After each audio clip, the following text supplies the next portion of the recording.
Hi, good morning, everyone. Welcome. My name is Peyton. I am the Well Seasoned Traveler. Welcome.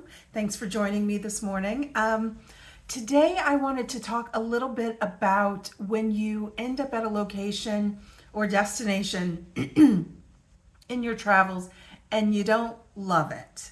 What do you do when you end up someplace that you don't love? Do you stay? Do you go? How soon do you make the decision to stay or go? What do you do? So I just wanted to chat about that a little bit today. I've got a few stories. I'm here in the suburbs right now, which is part of the reason I'm talking about this right now because I'm in a place that I don't like. And I have decided to extend my time here by 2 weeks, but I am in a place that I don't like. It's not enjoyable. There's not much to do that I would do. I'm not a shopping mall person, so even an outdoor mall, which I prefer to an indoor mall, isn't that interesting for me? So here I am. What am I doing?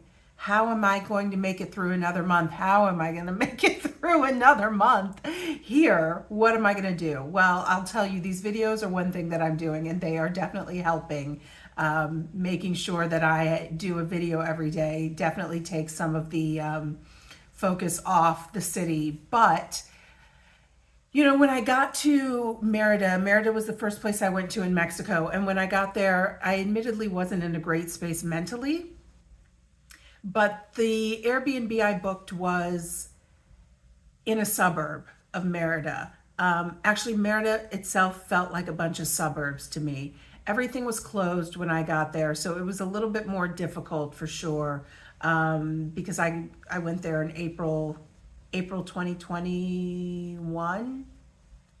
Everything was still closed from COVID. They stayed closed much longer in Mexico than in the U.S. But everything was still closed, and I was kind of in the middle of nowhere, and I really hated it. But I had already booked my Airbnb for.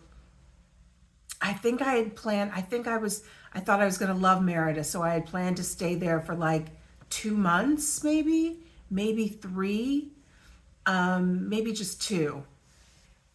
And I absolutely like Merida doesn't have a lot of trees, so as I was walking around, I had to stop walking. First of all, there wasn't anything really open near me, but I couldn't really walk because there were no trees. It was so hot during the day.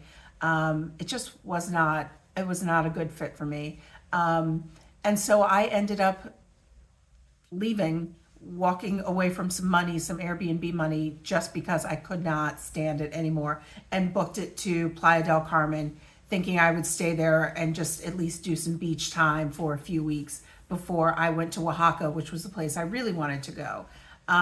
So how do you choose when you are someplace that you don't like? How do you know? How do you stay? How do you go? How do you book things? Booking Airbnbs is always a crapshoot. I'm not one of those people who books for 2 weeks. I don't want to move every 2 weeks. I move a lot on average. So I don't want to move every 2 weeks. So I only book for 2 weeks because I might not like the place. I find you save money when you book longer. So I book, 5 weeks because the financial savings tends to be better.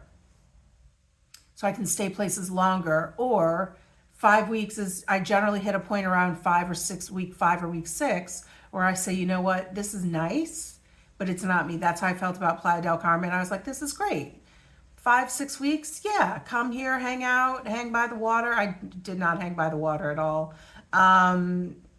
Eat some tacos, walk around Fifth. Okay, great. Yeah. I couldn't live there. It's not something I could do every day, but yeah, after 5 weeks, I was like, I don't need any more of this. I'm finished.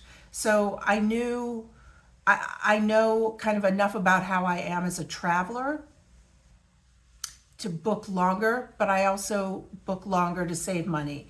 Sometimes you can get your money back. Sometimes you'll know right away, and you can get some money back. Most of the time, I find that you just have to eat that money, which is why most of the time you have to eat that money, which is why I try not to book places. I try to do a lot of research before I book anywhere. and in hopes that I'm really going to like the place, or I book it for 4 weeks, 35 days, 38 days, something like that, knowing that I'll just stick it out. That's how it was in Guadalajara for me. I didn't love Guadalajara. It was nice enough, but I could tell by week 2 that there wasn't enough for me, and I was in the wrong area. I was in Centro, and everybody said, be in the Americas, be in the Americas, it's where you want to be, and I didn't listen. So I was in Centro, and Centro's nice, but it's small. There's not much to do, and after you've sort of walked around and walked through the neighborhoods around there, you're kind of done. The people were lovely, though. I really did like the people in Guadalajara. So how do you choose? How do you, as you travel, what are you thinking? What do you think you would do if you hit a place that you expected to stay for 2 or 3 months and you hate it and you have to go? Sometimes can you stick it out? Sometimes you can't stick it out. Sometimes you just have to go. And I'm here to say, this is a long-winded way of saying both answers are correct. Sometimes you can stick it out and sometimes you gotta go. Places that you don't feel safe, obviously you gotta go, and you can get money back on Airbnb, but when you're just someplace that you don't like the destination, you don't like where the Airbnb is in relation to the rest of the city. My Airbnb in Colombia was not in a great place. The topography of Medellin is much more mountainous than I anticipated. So even if it says it's a 30-minute walk on Google Maps, it's a 30-minute uphill walk. It's not actually 30 minutes. It's like an hour and a half. It's an uphill walk. You're walking, like that. So my Airbnb in Colombia, I've had a couple of real misses. My Airbnb in Colombia was a real miss. My Airbnb in Cartagena wasn't that much better either. It's hard. I try to find places that aren't in tourist areas. I don't want to ever live in a tourist area. It's too many people, but in enough of a neighborhood where there's enough things to do. And when you're using Airbnb, it's kind of a crapshoot. You kind of just hope for the best. So I'm interested to hear your thoughts about what you do if you were someplace and you hate the destination or you don't love it. I won't say hate, that's kind of a harsh word. But you don't love where you are. It's not for you. Do you stay? Do you go? For me, with my hotel work, with hotel consulting, because I know I have a defined length of time I can manage, that really helps me manage my expectations of a place and manage my overall mood, because I'm only going to be here for X amount of time, so I can do it. Yes.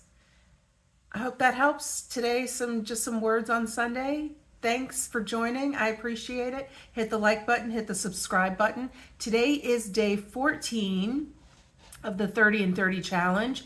Tomorrow, I believe, is day 15, and I'm a couple days behind, but I'm doing all right. I'm not upset with the work that I've done. So thank you all for joining me. Thank you for those who've made comments. I appreciate you, ladies, and have a great afternoon. Bye-bye.